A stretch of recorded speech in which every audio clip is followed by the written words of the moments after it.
الموت. بسم الله يا ربي. لا لا لا والله تخوف. طابق الاعدام والله.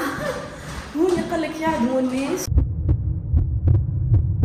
باش نعمل بيكم دورة في هوستل كان قبل سجن وتسكر وتبدل، واليوم صارت الناس تنجم تجي وتزوروا وتبقى فيه وفيه حكايات بالحق. لازم تتابعوا الفيديو هذا. هوني مدخل الهوستل، عمل 50 عام توا. ندخلوا للغرفة هذه. كانوا قبل يجيبوا منها السجناء من برا يعديوهم من الكلوار هذا، ونشوفوا فما فرق بين الحيط هذا وهذا. هذايا كان معناتها الباز اللي تبنيت عليها السجن.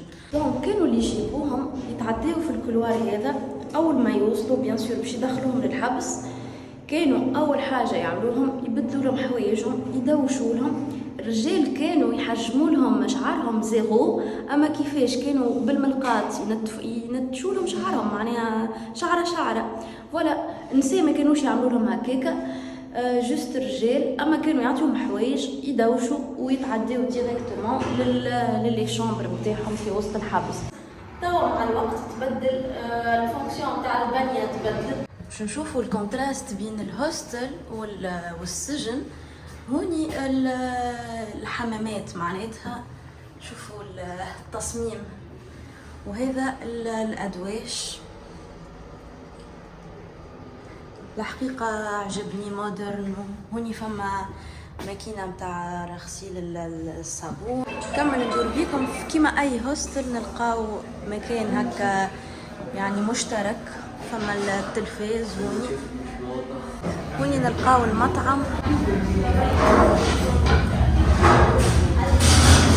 فما شوية الليل، فما معجون. هذا الخبز. فما الحليب، فما العصير. الحقيقة نحسه فطور محترم بالنسبة للثمن معناها متاع الهوستل. ولا هذا فطور الصباح متاعي. الخلية هذه هي عبارة على سجن انفرادي كانوا يعاقبوا فيها السجناء. اللي تشوفوا فيه هذا حديد راهو ما كانش حديد، كانت قبل بلاكة كحلة على طول الحيط هذايا، وكانوا يعزلوهم على الأقل 12 ساعة في الظلام. باش نحاول نحل الباب، قالوا لنا ما تلعبوش بالبيبان خاطر بالحق ما يتقفلوش، أما مشكلتهم إذا كانت دخلتوا حل الداخل ما يتحلوش معناتها. كانوا قبل السجناء يحطوهم في القاعة في جراري، وكان اللي عنده جراية يتسمى معناتها حاجة لوكس على الآخر، خاطر الأغلبية كانوا يرقدوا في القاعة. كانوا زادا باش يعاقبوهم مثلا يفكوا لهم الجرايه نتاعهم، يفكوا لهم وجبه مثلا. باش نجيو هوني البلاصه في الدروج. شوفوا الحديد اللي موجود بين الدروج هذا وهذا، وموجود في الطوابق الكل. شفتوهم الحديد هذوكم حديد باش يمنعوا الانتحار، خاطر البنيه عاليه شويه، يعني تقريبا 4 طوابق ولا 3 طوابق. فباش يتفاداو انه شكون ينقز من الطابق الفوقاني، حطوا هذم يعني اللي باش ينقز باش يلقى روحه في حديده معناها، وهكاكا يمنعوا حوادث الانتحار. هوني نشوفوا في الحديد مثلا هذوما النقط. كانت معناها قبل كي يجي شكون هكا زياره للسجناء ولا حاجه، كانوا باش يشوفوا معناتها من اترافير الحديد هذاك. كانوا قبل اللي يجي زيارة يجي يطل من هوني من الشباك الصغير هذا. واحنا طالعين الدروج نحكي لكم كيفاش كانت المعاناة بتاع السجناء. قال لك في 1800 وكل كانوا الشبابك بلاش باللار معناتها في الشتاء العوامل الصعيبة برشا. فاللي كانوا يعملوه انه يخليوا العباد الكل في وسط كلوار، والشبابك ما كانش فيهم باللار. فظروف الشتاء الصعيبة تخلي الناس تموت كل عام. شوفوا معايا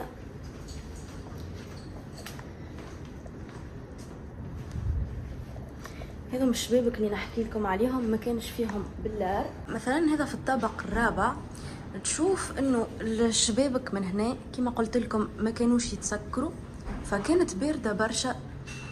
وهوني كانوا يحطوا معناها الجراري واحد بجنب واحد بجنب واحد. هذم اللي تشوفوا فيهم الحقيقة معناتها كانوا قبل بلاكارات خزانة. وهوني تلقاو الأسامي متاع كل سجين شنية الحكم متاعه مثلا. الأحكام الحقيقة فما أحكام غريبة برشا.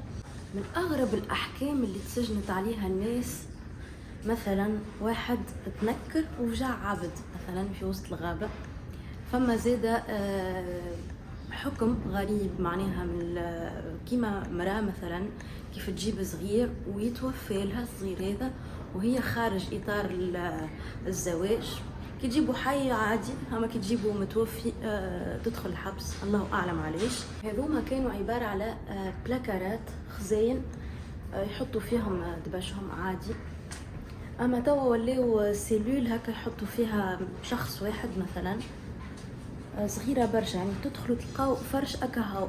حاسيلو كان لقيت واحده فارغه توا لكم. كملوا نطلبوا للطوابق اللي اعلى.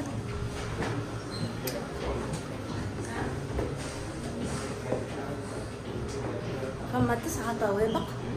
الطابق التاسع هو اغرب طابق مني.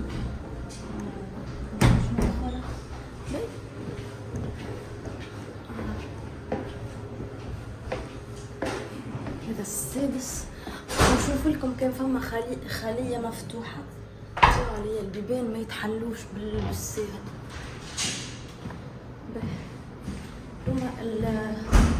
هذوما كانت روحنا دورتوار متاع الاولاد، ما فما حتى وحده محلوله مع الاسف.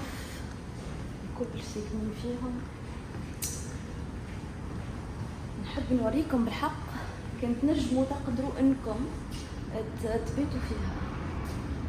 هي تعمل تقريبا 2 متر وشويه على متر ولا. وتوا راهو يرقدوا فيهم العباد كلهم مسكرين. نشوفوا الطابق اللي اعلى منه.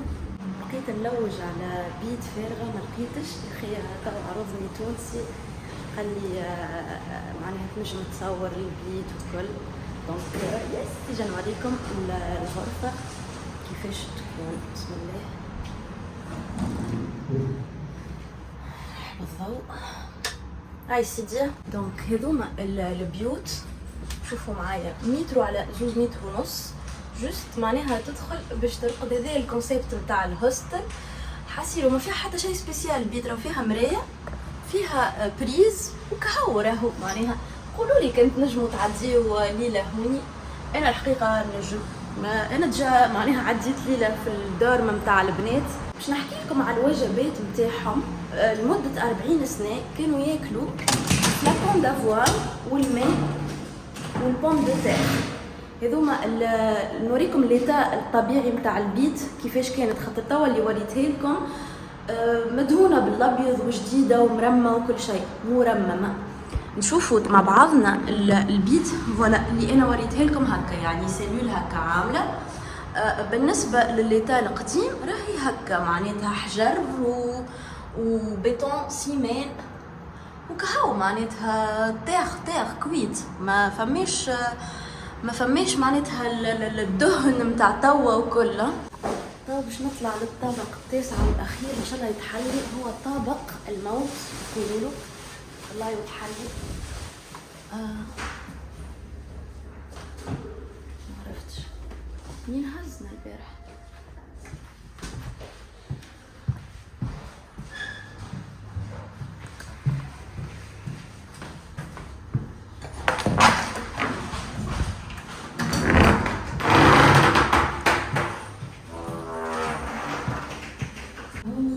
طابق الموت.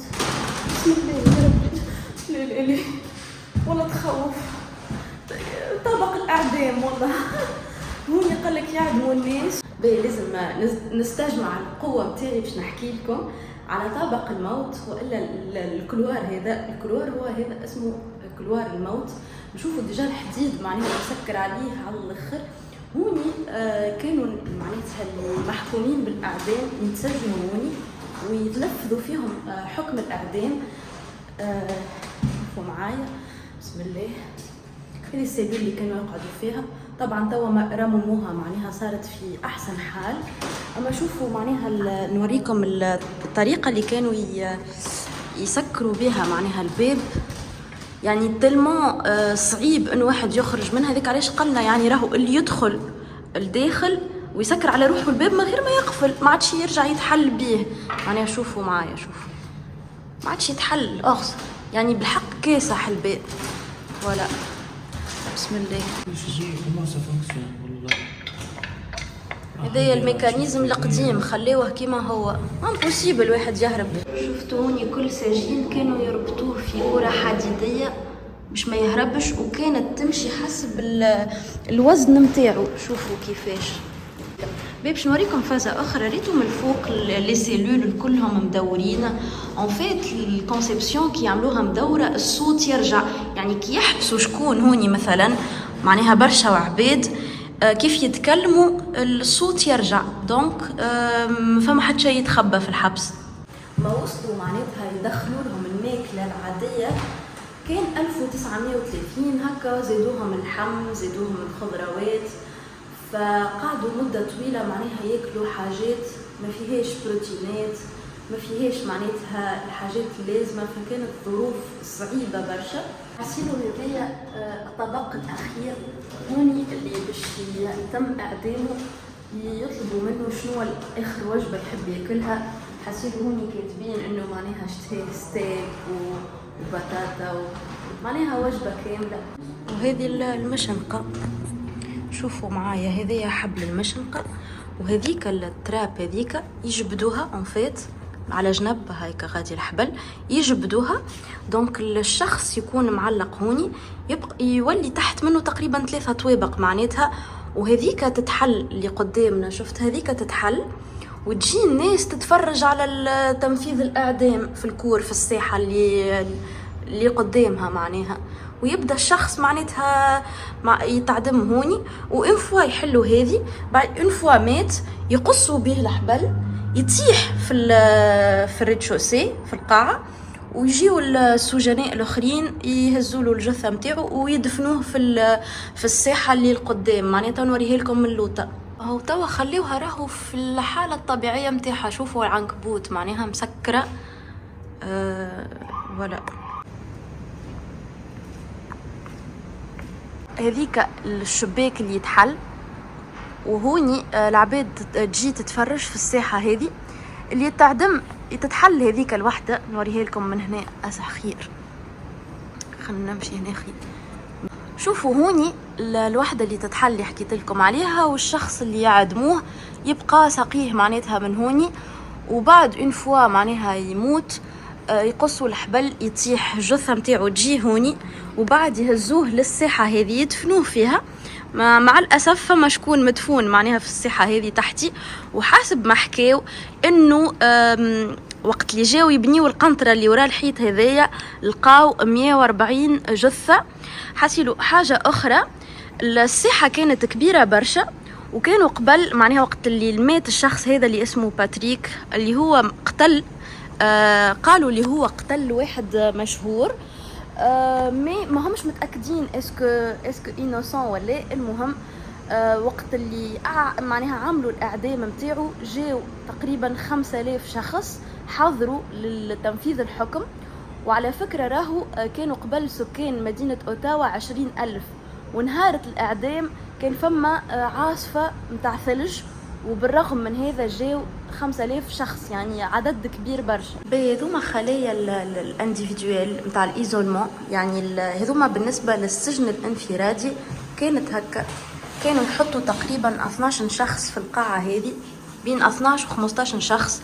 توا نشوفوا بالطبيعه انه صار هوستل، صاروا ادواش. اما كما قلت لكم كانوا قبل يحطوا فيهم اللي يعمل غلطه مثلا ولا ما يسمعش الكلام ولا حاجه، كانوا زيدا يحبسوا العائلات. يعني الحبس هذا كان حبس ميكست، يحطوا فيه الرجال النساء العائلات الاطفال. وكان قبل كي يبدا صغير مثلا يعمل جريمه ولا يعمل سرقه، كيف يجي للحبس ما يحبسوش وحده، يحبسوه مع عائلته، مع امه ولا ابوه، ولا مع امه وابوه. دونك لي سيلول ديزولمون هذوما كانوا يحبسوا فيهم العائلات. دونك لي سيلول كي يبداو مدورين هكا من الفوق يقولوا لهم سيلول طنبور ولا دربوكه بلهجتنا، على خاطر ترجع الصوت. دونك ما فما حتى شيء يتخبى في الحبس. كان عجبكم الفيديو ما تنسوش باش تعملوا اشتراك للقناه.